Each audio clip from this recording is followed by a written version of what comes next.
Imagine the boundless, sun-scorched desert of Nevada, a landscape that in itself evokes a sense of apocalypse. And in the heart of this lifeless space, 135 kilometers north of the glittering lights of Las Vegas, lies a place that for millions of people is the keeper of not just state secrets, but universal ones.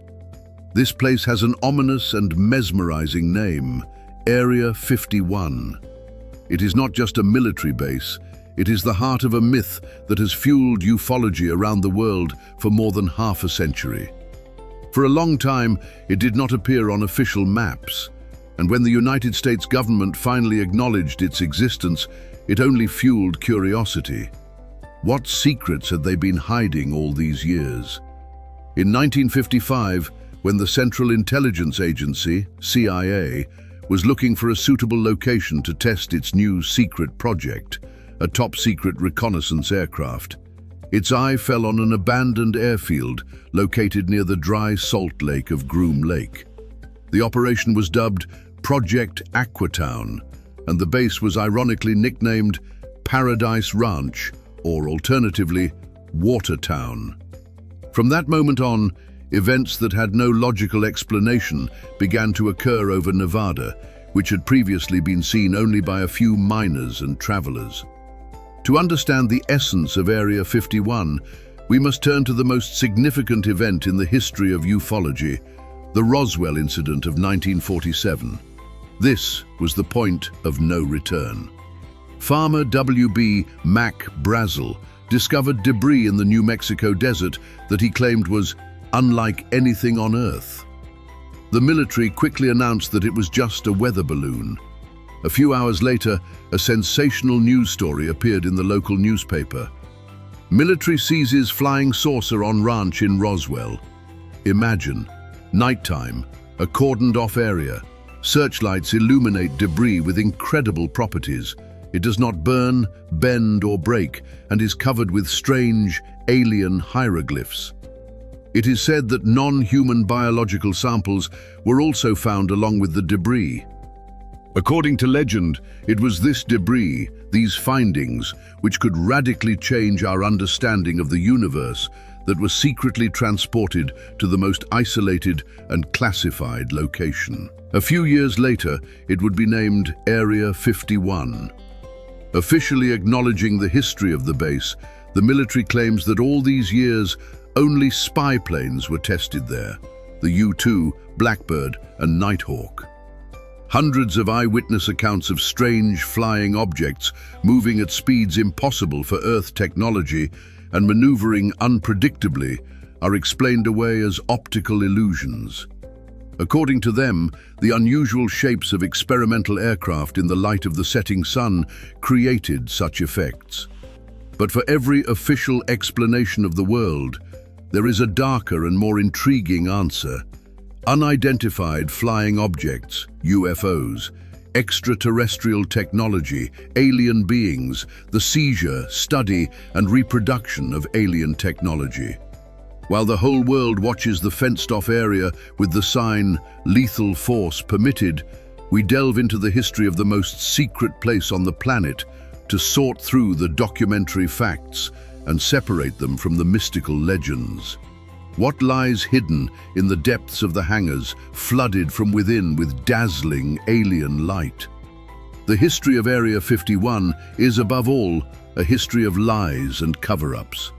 While the whole world dreamed of aliens, the US government categorically denied the existence of this place. The Central Intelligence Agency's Aquatown project was the beginning of this.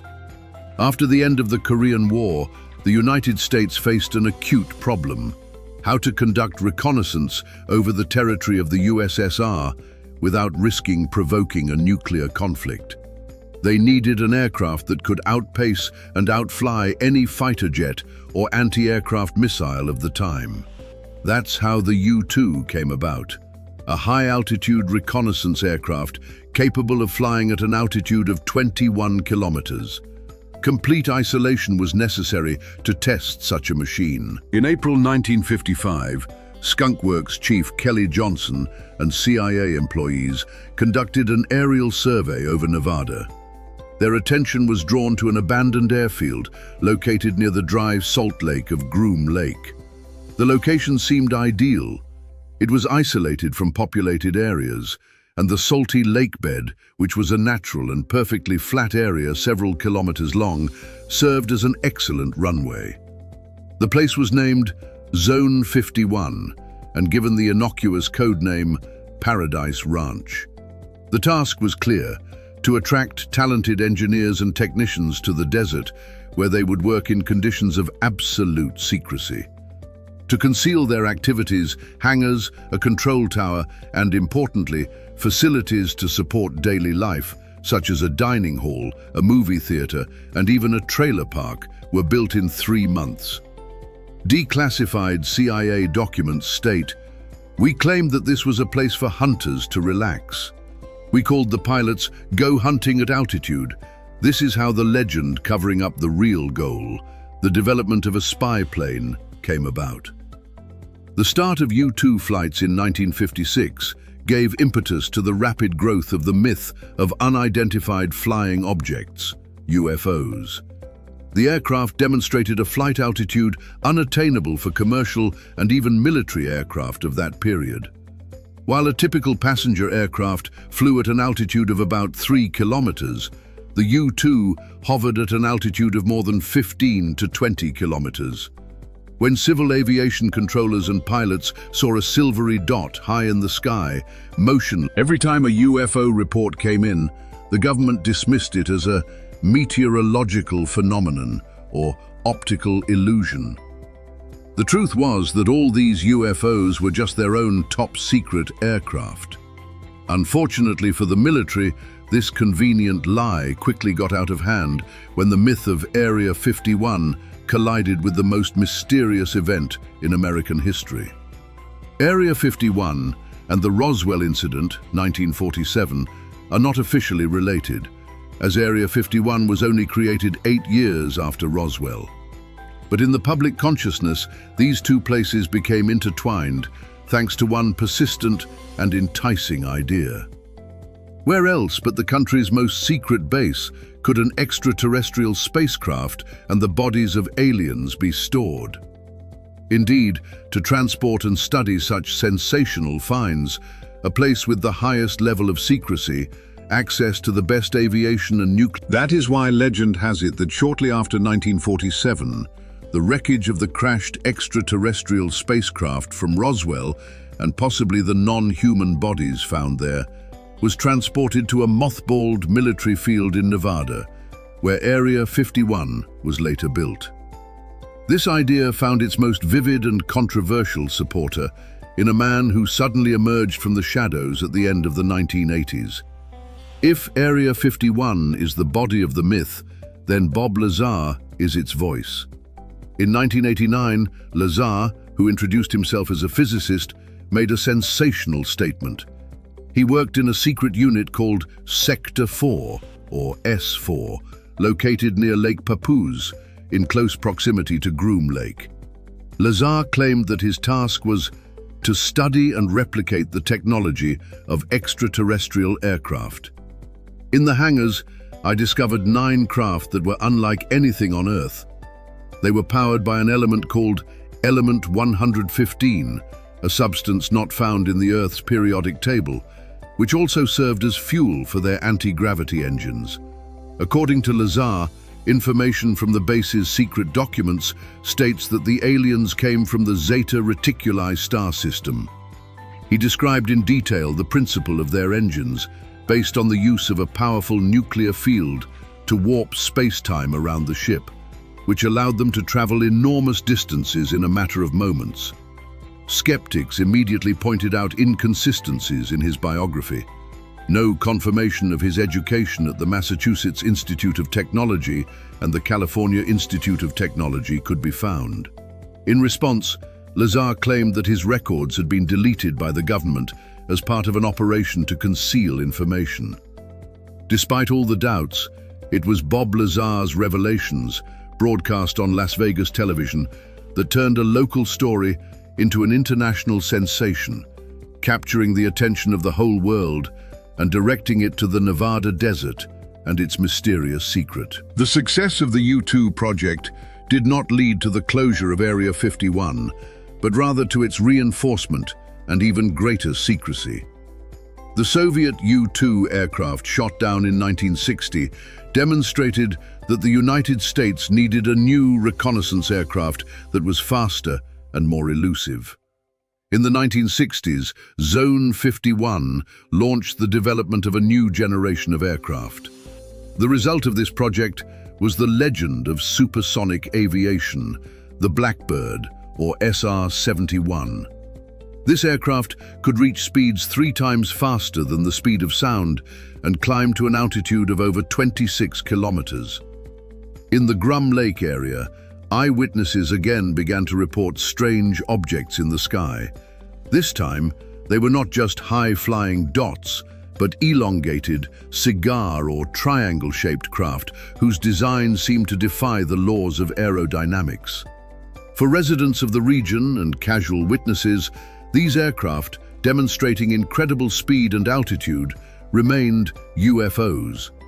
What people saw in reality were tests of prototypes of the A-12, the predecessor of the Blackbird, and its modifications.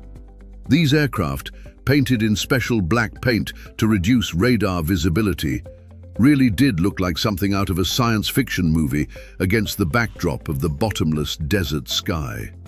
Their unusual shapes were so revolutionary that any description seemed unbelievable. By the 1970s and 1980s, Area 51 had been chosen as a testing ground for the most advanced military invention in aviation, stealth technology, which allowed aircraft to become invisible. Deep within the base, in hangars where, according to rumors, UFO wreckage was stored, American engineers worked on creating an aircraft capable of remaining undetectable by radar. The culmination of their work was the Nighthawk, a fighter bomber designed as a flying wing with sharp, angular shapes. First taking to the skies in 1981, this fighter jet sparked a new wave of stories about alien beings. In the light of the stars or the rising sun, the angular shapes of the invisible aircraft refracted the rays, forming bizarre geometric shadows and silhouettes.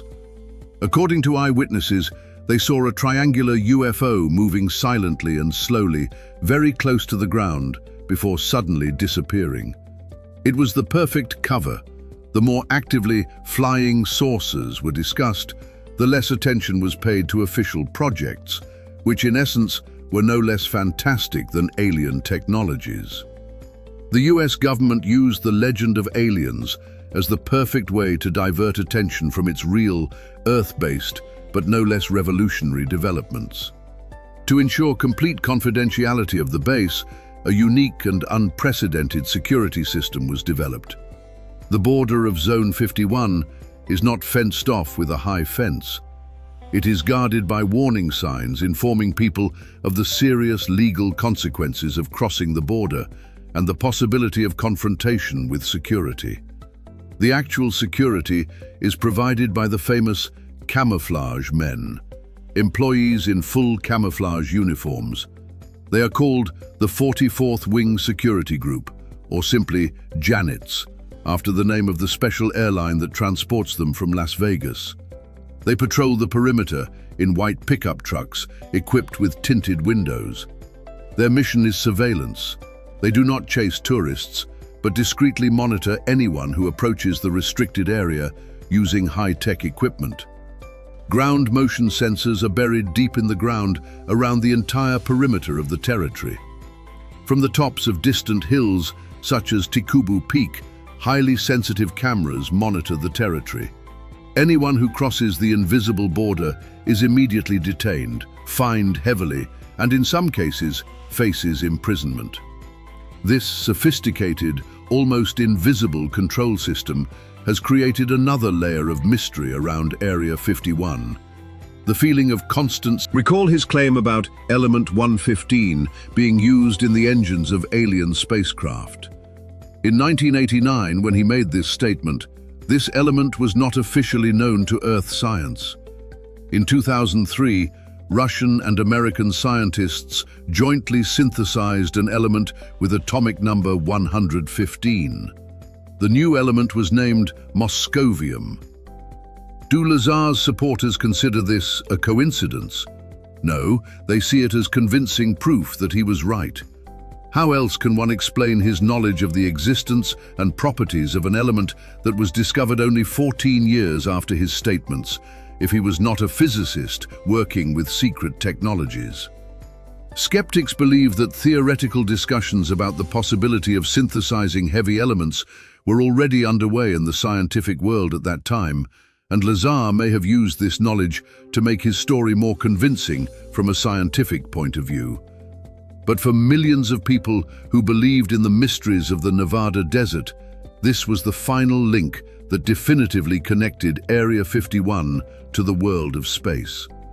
For all conspiracy theorists and Area 51 enthusiasts, 2013 was a fateful year. After decades of evasive answers and categorical denials, the Central Intelligence Agency, CIA, finally did what had been demanded of it from the very beginning.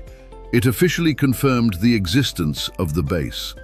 CIA documents declassified in 2013 confirmed that Area 51 was created to test U-2 high-altitude reconnaissance aircraft.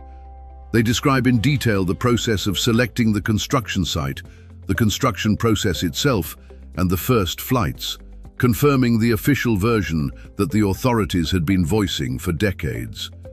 And what did this bring?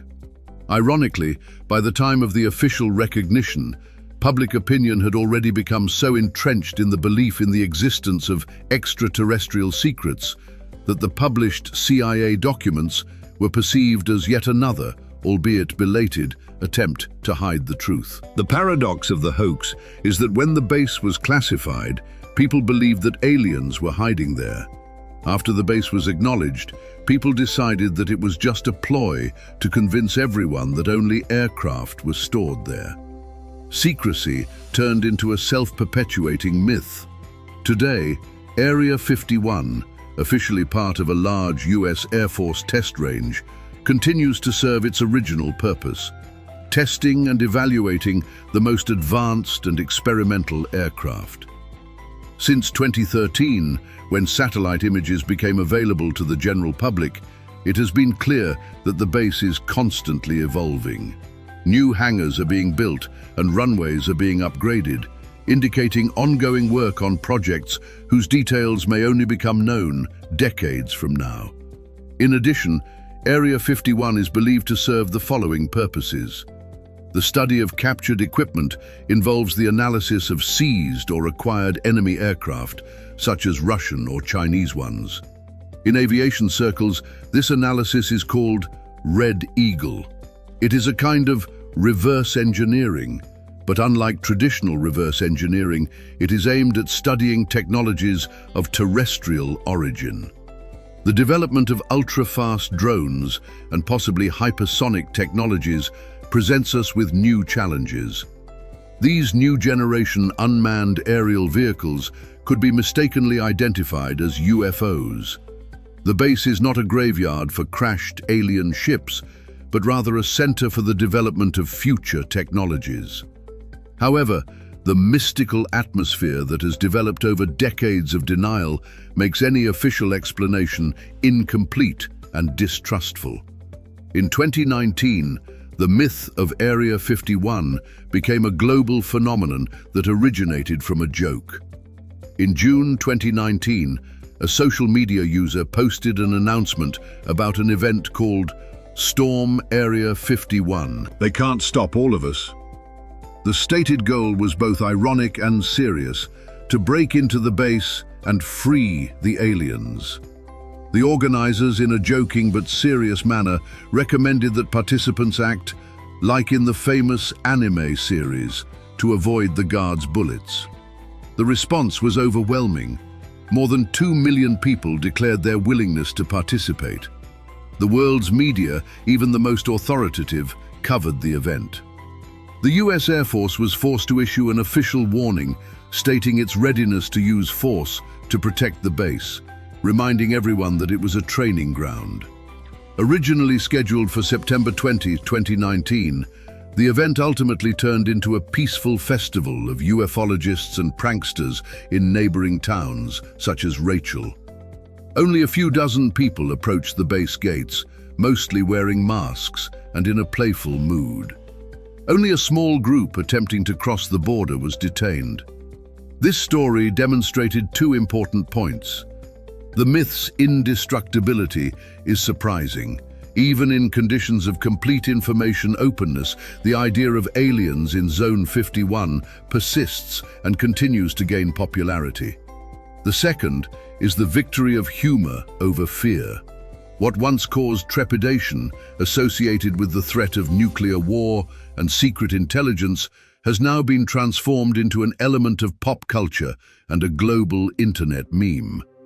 Zone 51 is not just a military base, it is a kind of mirror reflecting our society in all its contradictions. On the one hand, it reflects our desire to believe in something greater than ourselves, and on the other, our deep, historically rooted suspicion of authority. There is an official version, confirmed by documents, about the testing of U-2, Blackbird, and Nighthawk. However, the mystical version involving otherworldly technologies and beings still lives on because it is more exciting and better explains the decades of complete secrecy and the mysterious lights that flash from time to time in the night sky over Nevada. Perhaps the truth lies somewhere in between. Perhaps the engineers who developed stealth technology believed in Roswell themselves and drew inspiration for their designs from legends of extraterrestrial origins. Or perhaps alien ships are just a metaphor for technologies that are so advanced that they seem supernatural to the average person. The truth, as usual, lies hidden in the sands of the Nevada desert, beneath the depths of the 1,000-foot-deep salt lake of Groom Lake, guarded not only by modern sensors, but also by our tireless imagination.